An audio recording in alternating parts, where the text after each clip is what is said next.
Janasena TDP పొత్తులో TDP జనసేనకి ఎన్ని సీట్లు కేటాయిస్తుందనే విషయం ఇంతవరకు బయటకు ఎవరికి తెలియదు. ఇద్దరు నాయకులు మాత్రం అంతర్గతంగా మాట్లాడుకున్నట్టు ఏ సీట్లు కేటాయిస్తారో తెలుసు ఇద్దరికి అని చెప్పే విషయం మాత్రం బయటకు వస్తుంది. వాస్తవానికి అది తెలుగుదేశం ఒక 24 సీట్లు మాత్రం జనసేనకు కేటాయించే అవకాశం ఉందని విశ్వసనీయ వర్గాలు చెప్తా ఉన్నాయి. అయితే జనసేనకు సంబంధించి జన సైనికులు అసంతృప్తి చెందకుండా జనసేనకు సంబంధించిన పార్టీ వాళ్ళు 36 సీట్లు డిమాండ్ చేస్తున్నట్టుగా ఒక ప్రొజెక్షన్ ఇస్తున్నారు. ఆ 36 సీట్లు ఏంటనేది ఇప్పుడు మనం చూద్దాం.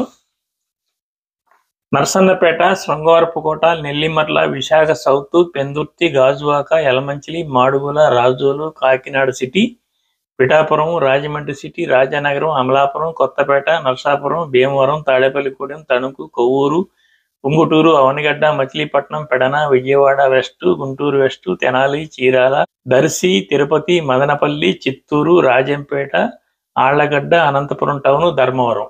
యాక్చువల్గా ఈ 36 సీట్లు డిమాండ్ చేస్తున్నట్టుగా వీళ్ళు ప్రొజెక్ట్ చేస్తున్నారు, కానీ ఇందులో 24 సీట్లు మాత్రం కేటాయించే అవకాశం ఉందని చెప్పి విశ్వసనీయ వర్గాలు చెప్తున్నాయి.